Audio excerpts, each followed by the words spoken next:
Welcome back, ladies and gentlemen, to Do You Agree, the sports talk show. Today is Season 4, Episode 4 for you guys. As always, I'm your host, Collin Spiker, alongside my friend and co-host, Jason Hoffman. You got a smile on your face, Jason. And how could I not, Spike? Come on now. We're a little tired. We're a little banged up. A long weekend in Tampa Bay, but I would not trade it for the entire world. We're repping them. The Buccaneers make history and hoist the Lombardi Trophy in Super Bowl 55. And man, wow. Yeah. What a shock.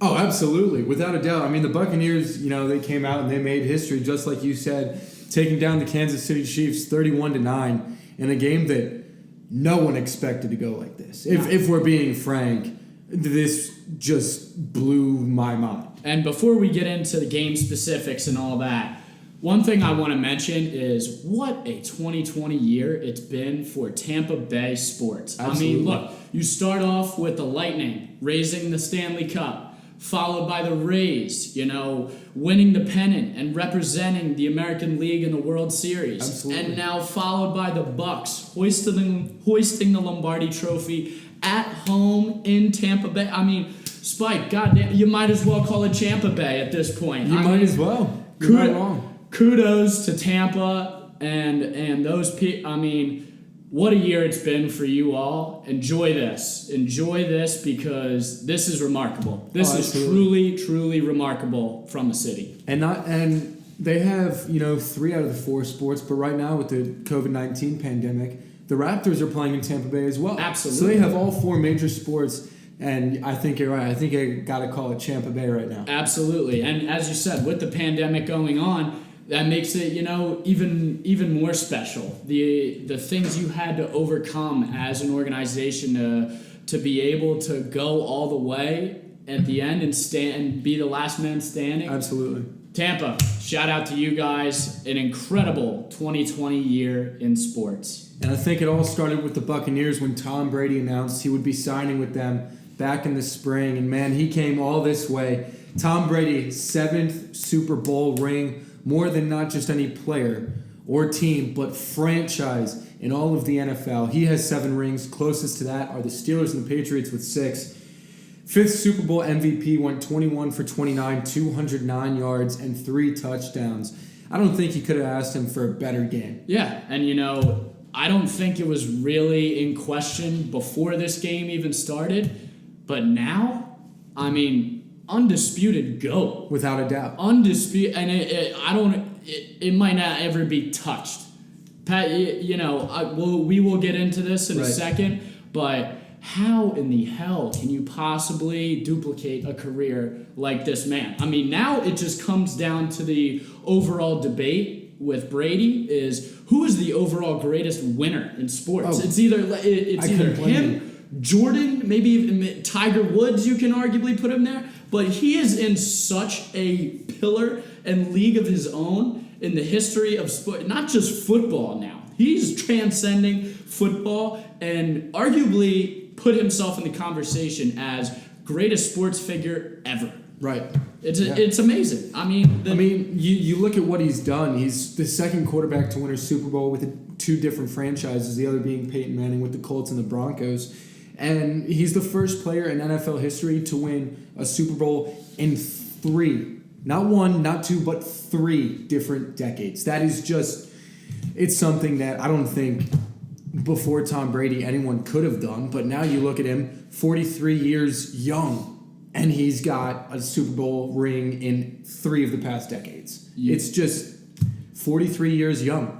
Did you get the message finally? You don't bet against the GOAT in the bowl? Hey, I've even Come on now, Spike. I've even said it to our viewers. You don't bet against him. And what do? I bet against him. I don't know what it is. I mean, I started out the playoffs on fire. I was hot. 4 for 4. You were. And then I bet against Tom Brady. I were. It came to the point for me where it was like, God damn it, he's not going to prove me wrong again. Yeah. And sure enough, he comes through. Number 7, I mean, God bless. He is truly proving Father Time wrong. Oh, Father absolutely. Time is undefeated, but there's also a guy named Tom Brady on this earth. I'll tell you what. But it wasn't necessarily the doing of Tom Brady. It was that Tampa Bay defense. That defense was just hungry, ferocious, unstoppable. There was a phenomenal stat that you mentioned. They'd even blitz on 10% of that game. Yet Mahomes was pressured 29 times, most in Super Bowl history. Absolutely. He was pressured on 50% of his dropbacks. And the defense only blitzed on 10% of those dropbacks. Yeah. So, I mean, the battle at the line of scrimmage, it wasn't even close. I mean, the front four, combined with the front seven, you add the linebacking core in there, I mean, just dominant. It Absolutely. was the definition of dominance. Now, I know the Chiefs' O-line was banged up, two backups coming in, starting the game in a high-pressure situation, the highest of high-pressure situations, being the Super Bowl. But, I mean, just got beat down. It was a beat down. It wasn't, I'm going to be frank, it was not an entertaining game. It was not the game I had hoped for. I don't think anybody expected this turnout. Oh no, not at all. I mean, let's be honest. There were 2 touchdowns from Kansas City that should have been touchdowns. I feel like a high school wide receiver potentially could have caught them. They went right off the face mask. Not 1, but 2. And if you add on, two scores for the Chiefs, we got a game going into the 4th. Absolutely. Now, obviously you got to give the MVP to Brady, right? That's that was what I mentioned in our podcast, our Super Bowl preview. If the Bucs win, it's going to go to Brady. It had to be, right? But I'll tell you what, if it could have been given, my MVP is Todd Bowles, the defensive coordinator of the Buccaneers. I'll tell you what, flawless, a magnificent game plan, execution of that game plan. I mean, it was a beatdown. Yes. A beatdown. Yes. Patrick Mahomes was running for his life. Every play. Yeah. Every single play. This statistic blew me away. Patrick Mahomes rushed for 497 yards behind the line of scrimmage last night. That is unheard of. Unheard of. Now look, okay, you got to give him credit. He did everything he possibly could. Absolutely. He was making throws sideways, 3 inches off the ground. That should have been a touchdown. That was one of the ones that just bounced off. You got him scrambling around for probably 35, 40 yards and throws a dot to the corner of the end zone. Almost a touchdown by Pringle. Nearly. Had it in his one hand. He did everything. This is not on Patrick Mahomes. This loss by no means is on number 15. And, bottom line, KC, we've seen it before. We've seen it these playoffs. We've seen it the last. They have a tendency to just come out flat. Yeah. They were sleepwalking. Absolutely. In especially the first half. Without a doubt. Of this game. I mean, and they have such an ability to come back and bounce back and turn it on. Yep. And automatically, they're a second half team. We all know that. The Chiefs are a second half team, but they just did not wake up. No, they did not wake up. We were watching the game, and all of us said, "Hey, the Chiefs are a second half team. Andy Reid is going to put them back into shape. It's going to be a good game," and that just never happened. Yeah. Never happened. You score 6 points in the first half, 3 in the second. Patrick Mahomes posting his second worst quarterback rating of his career at a 49.9. It's his first loss by double digits in his entire NFL career. Like you said it best, this defense was just out of their minds. They held Kansas City to 4 for 16 on 3rd and 4th down. They held Tyreek Hill to under 100 receiving yards for the first time this postseason. They held Kansas City to the fewest points in a game with Mahomes at quarterback. You said it yourself, flawless. Yeah, it was flawless. It was just a beatdown from start to finish. It was no question. And I mean, look, let's face it. The Super Bowl is meant to be a non-home field advantage environment for both teams. Yes, this is history, right? Yeah. You know, your first time ever you have a team in the Super Bowl playing at their home field, right?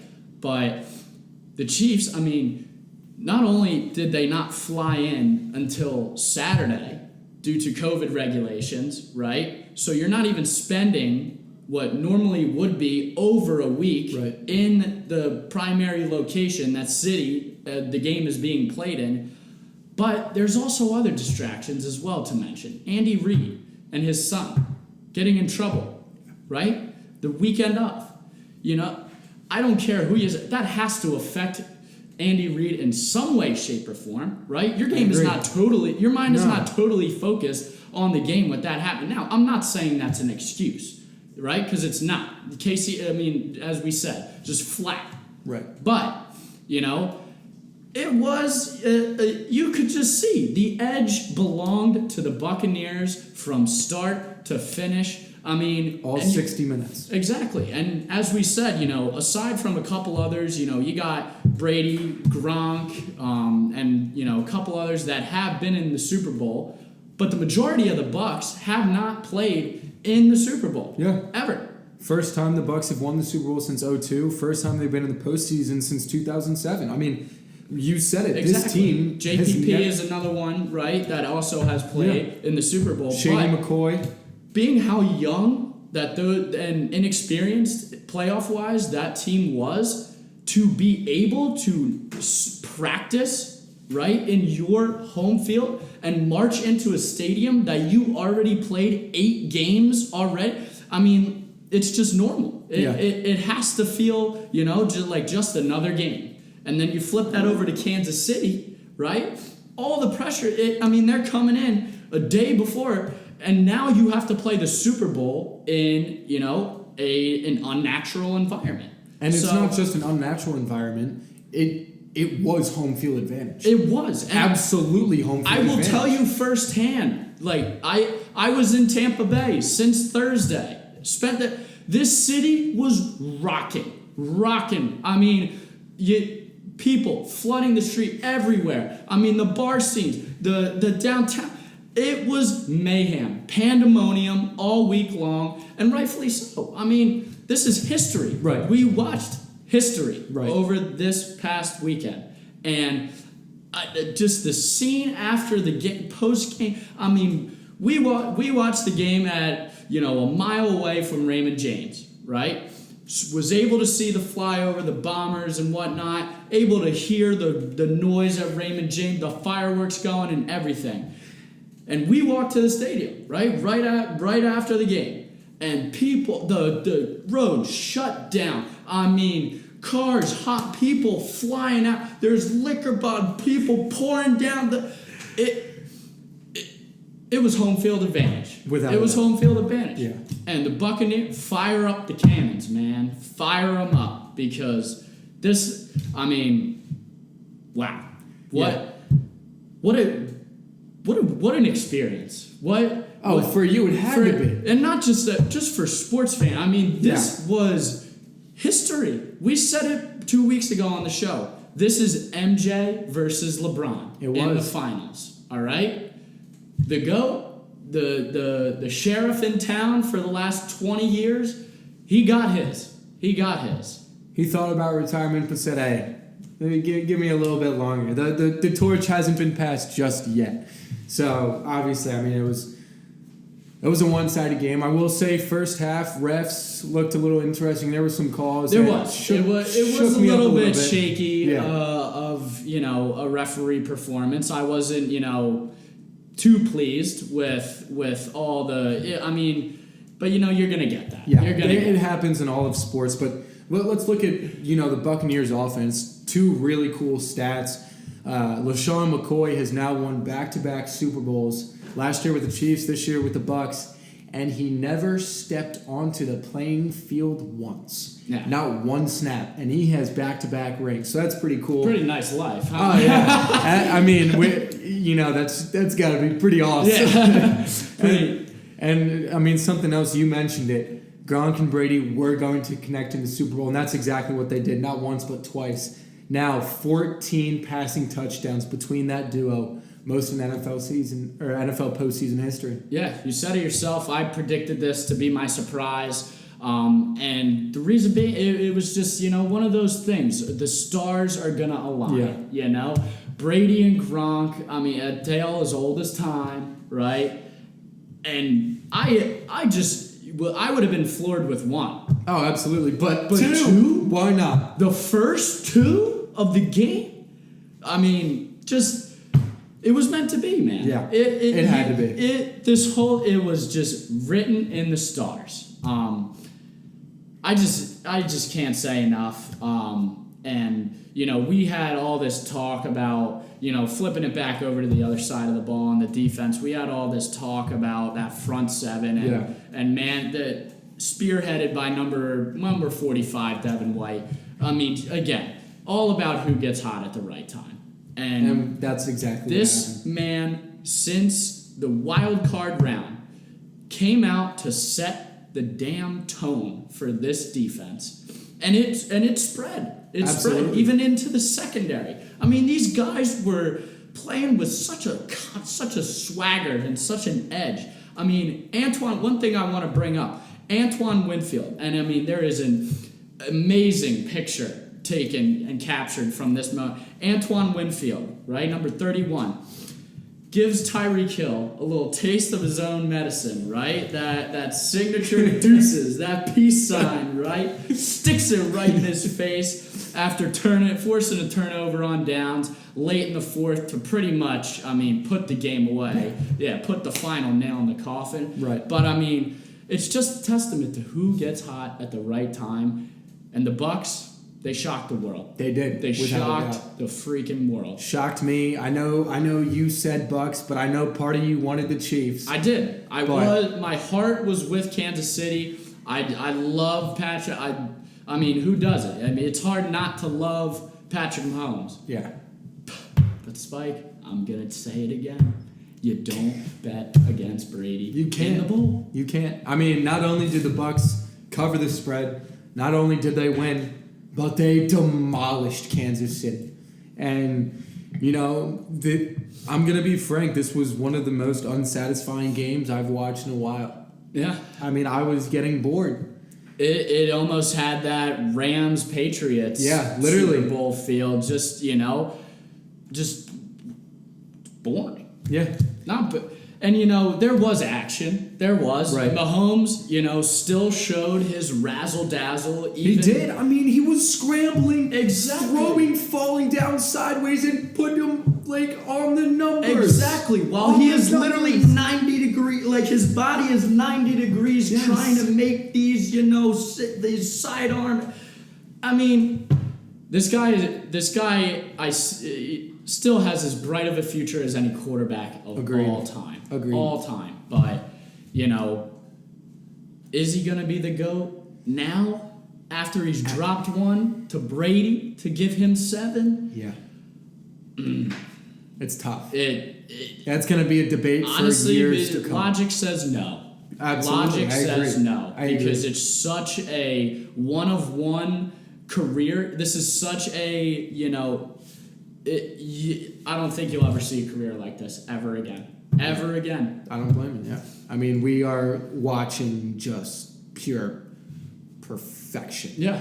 And it's so incredible to watch, even though, you have the people that love him, you have the people that hate him, but you have to respect his game. Yep. It is wild. Just a winner. Just, a all-around, get it done, and just a leader. Yeah. Just all-time sports figure. Brady, man. TB12. Congrats. Number 7. That's 7. Number 7. Well, we got Super Bowl 55 in the books. We have to do it. The way too early predictions. Super Bowl 56. I love it. Los Angeles next year. Jace, they came out with the odds for next year. Obviously, the Chiefs, the favorite, plus 550, and then you got the Packers and the Bucs right behind them at plus 900. Who you got raising the Lombardi Trophy in 2022? Before I give you my actual pick, I want to give you my matchup. I love it. This is a cold take. All right, I'm let's not go. going to lie. I think we're going to see the same two freaking teams. I would love that. I think we see the same exact matchup 2 years in a row. Because Brady, again, still got that second year left on his deal. And this team, I mean, this team has it all. Right. They have it all. And, yeah, Father Time will catch up to him at some point. Not yet. But not yet. Not yet. If you have a defense like that, it doesn't matter if he can't get the ball down the field as he used to back in the day. I mean, that defense, I think, not only do Brady and the Bucs gain even chemistry even to a further degree and get back, but I think this lights a fire under Patrick Mahomes. Absolutely. I think this guy goes back, takes a long look at himself in the mirror, and I think this guy will be a man on an absolute mission next year. And I think, the Chiefs punch their ticket to SoFi Stadium for Super Bowl 56, and I think they do it. I think he gets his revenge on TV12 and, lets him know that, hey, your time is just about up. My time is just starting. So I love it. I got Chiefs. I got Chiefs for Super Bowl 56. I'm gonna give you my matchup too. I love that idea. I love the point you mentioned how this team is only the Bucs. They're only going to get closer. What I am worried about is when those teams start looking for their new head coach. Yeah. You said it. Defensive coordinator, what could have been the MVP, Todd Boyles. Is he going to be gone? You don't know. Offensive coordinator, is he going to be gone? You don't know. So I'm going to go Chiefs-Packers. I think it's time for. I mean, you look at what the Packers did this year, and they were without their best offensive lineman for the playoffs. Right.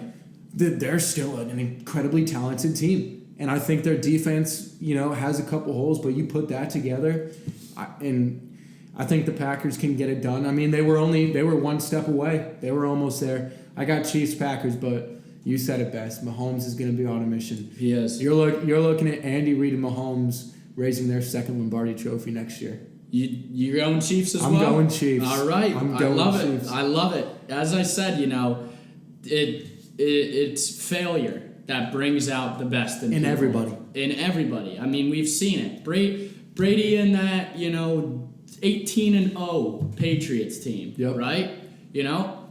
That almost had to happen for him to have this, sense of just tunnel vision towards that goal. Mahomes still, he's got some developing of that to do. Right, yeah. That He's young.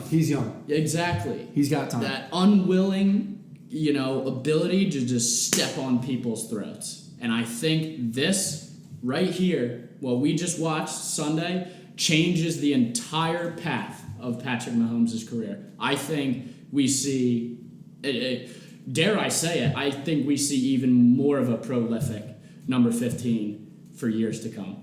He's going to be a monster on the field, that's for sure. That's no doubt. Well, congratulations to the Tampa Bay Bucs for raising the Lombardi Trophy in Super Bowl 55 over the Chiefs, 31-9. And you heard it here first. You're Super Bowl 56 champions for both Jason and myself, the Kansas City Chiefs. They want their revenge. Absolutely. Folks, thanks so much for joining us on the Super Bowl 55 recap of Do You Agree? The Sports Talk Show, Season 4, Episode 4. As always, I'm Collin Spiker alongside Jason Hoffman. We will talk to you guys next week. And it's basketball season, folks. Get ready. We'll talk to you all soon. Fire the cannons, Tampa Bay. Congratulations. Stay safe. Nothing like I've ever seen. It's just a thing of beauty.